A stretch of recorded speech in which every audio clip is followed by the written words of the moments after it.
Most people think assertive people are just more confident than everybody else. But see, confidence has nothing to do with it. See, the real difference is what they've stopped putting up with. Yes, that's what it is. And once you see the five people pleasing behaviors that assertive people have eliminated, you'll realize that you've been tolerating things that are quietly costing you respect every single day. See, and there's a specific psychological reason that that keeps happening. And it's what psychologists call the approval loop. Or let me say that again, the approval loop.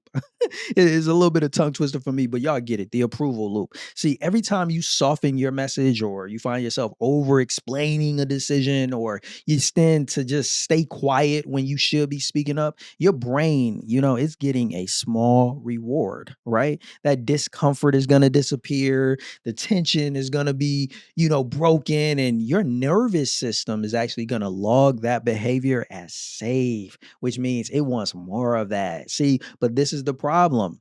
You're not just avoiding discomfort. You're actually conditioning yourself to repeat it.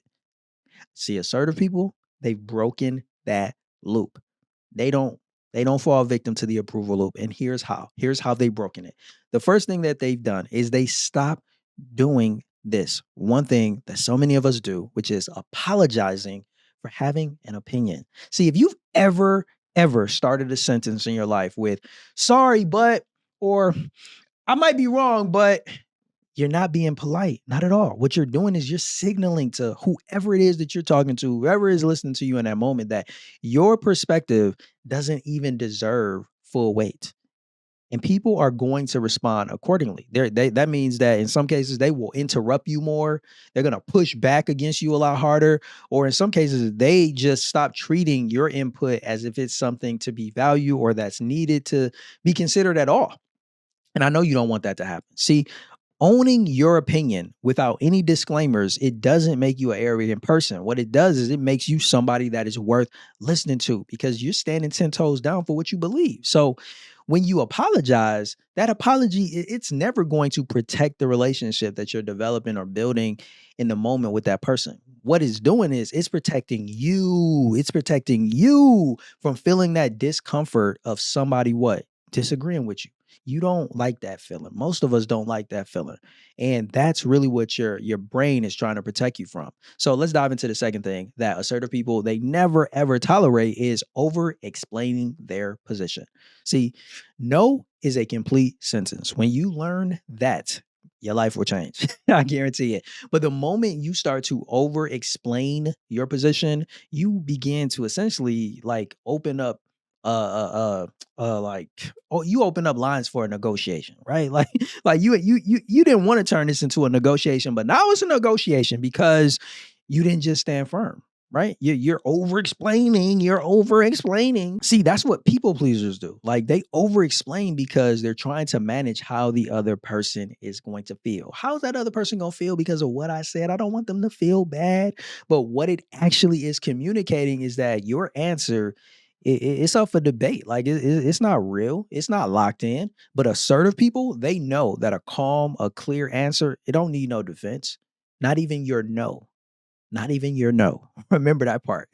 See, because the more you explain, the more you begin to signal that you're not fully committed to what you just said. And you don't want that to happen. So let's dive into the third thing. Number three. Number three that assertive people tend to do is this. Like they've stopped saying yes to buy time. Like, let's be real. Some of us, we will say, yeah, I'll think about that. Or yeah, I might be down to do that. When you already know in real life, like, you know that you ain't got no interest in doing it, but you trying to like, you just trying to like, just be like, all right, I might do it. You know what I'm saying? Instead of just taking a firm stance, right? You just, yeah, you kind of tentatively agree to stuff just so that you can buy some time, so you can get out of that feeling of discomfort and feeling like, oh my God, this person has asked me to do something that I don't really want to do.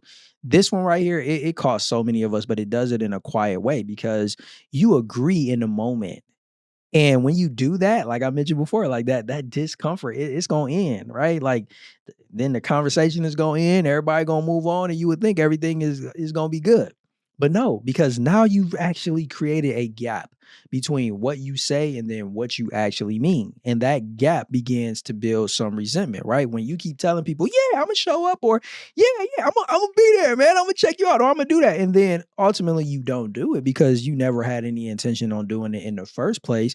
And when they realize that happens over and over again, people begin to see the pattern. And that's where that resentment can build up because they're like, yo, they always say that they're gonna show up, or they always say that they're gonna do this thing, or that, they're with it, but then they never follow through. And that begins to become a part of how people see you. And that's not a positive connotation that you want to have. It's better to be that person that be like, oh man, they always say no, or they ain't going. They gonna be like, nah, because you stand firm instead of just saying yes or going along to get along in the moment. See, over time, those people around you, man, they're gonna actually start to stop trusting your yes because they see your yes as, hey, that's just a maybe, or in some cases they may view it as you being deceptive, and that's even worse. So your reliability, it has to be one of the most valuable things that you carry with you as a person. You want people to be able to rely on you. You want them to be able to believe the things that you're saying.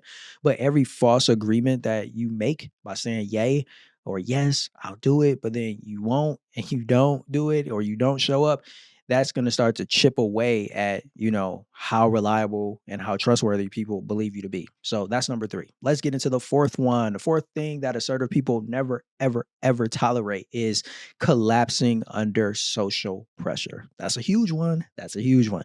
Let's say, for example, somebody challenges your position right there in a meeting. The entire room is going to shift, and you definitely are going to feel it. You may feel it right there immediately in your gut.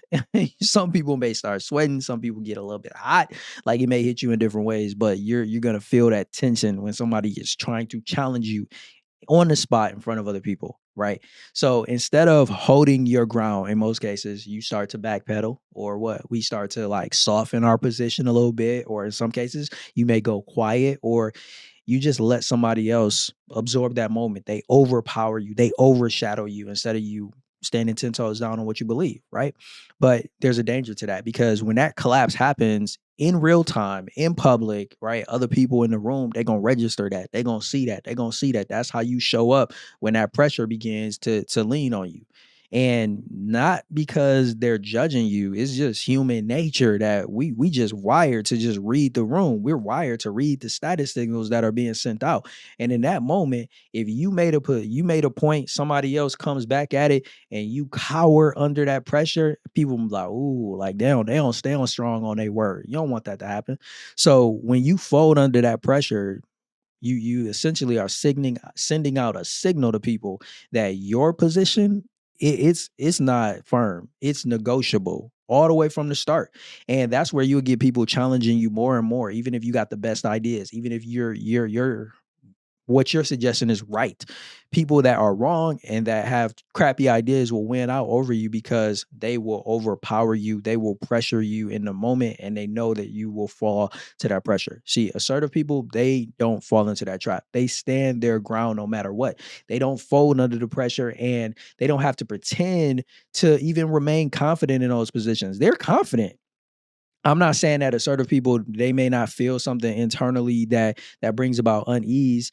Even if they do, they still they wade through it instead of just falling victim to it. They are like, yo, I might feel a little discomfort in this moment, but yo, I said what I said and I meant that. Or that's my idea, that's my position. I'm standing on it. And they leave it at that, regardless of how other people feel. So that was number 4. Let's get into number 5, right? So the fifth thing that assertive people have stopped doing is they stop letting their silence be misinterpreted as agreement. This is major.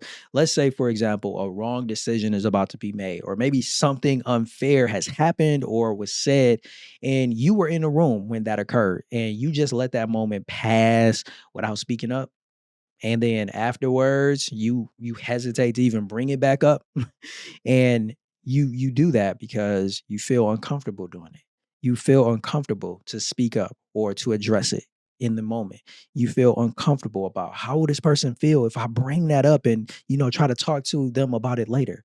But that silence, you not speaking up, you not saying nothing, you not taking action, that will actually become accepted or interpreted as your approval for whatever was going on in that moment. See, the other person, they gonna walk away and they gonna believe you cool with it, you fine with it. This is something that you see when you watch movies where, typically school kids is like bullying somebody, and it's usually like this group dynamic. But then there's always usually one character that's like they don't really want to do this to the other person, but they go along to get along. Like that's a perfect example of that. Like that person that they know what's happening is wrong to this person, but because they're scared of this person doing it to them, they just sit back quietly and just allow somebody to believe that they with it too. They agree with it, right? So that's just an example. So when that happens, now people believe that you agreed to something that you never really, in all actuality, agreed to at all. But see, assertive people, they know that their silence in that moment or at the wrong moment, it can become its own statement if they don't speak up directly. So speaking up, it don't have to be dramatic. Like you ain't gotta like get loud or stand up and act a nut. You ain't gotta do nothing like that. It just has to happen before somebody can come in and misinterpret your silence or attach an answer that they deem is your answer or what they believe or want your answer to be. They do that. You don't want them to do that. See, every one of these behaviors that I talked about, all five of the things that, assertive people they don't do or they don't tolerate, like these behaviors, they all got the same root to them. And your brain learned that by backing down, it is going to reduce pain faster and it's going to reduce that discomfort faster than just standing your ground does. And that's real talk. And that's also the approval loop at work. See, the only way out of it is for you to start tolerating the discomfort, right? You got to start dealing with it. And it's not hard. It's just being clear about what you believe, being direct, standing firm on your position, and doing so long enough for people to actually hear you and register that you are a person that is assertive. You stand on what you believe on, you 10 toes down. But see, if the confidence isn't there to back that up, then it becomes difficult for people to actually keep that behavior locked in for a long period of time. And that's when those old patterns begin to come back. And if that has ever happened to you, or you want to make sure that that doesn't happen to you, go watch the video, The Real Secret to Self Confidence Next. It'll be on your screen somewhere around here, and that will help you to understand why and what to do. I'm Jay. This is another one. I hope you enjoyed it. I'll catch you in the next one. Until then, stay blessed.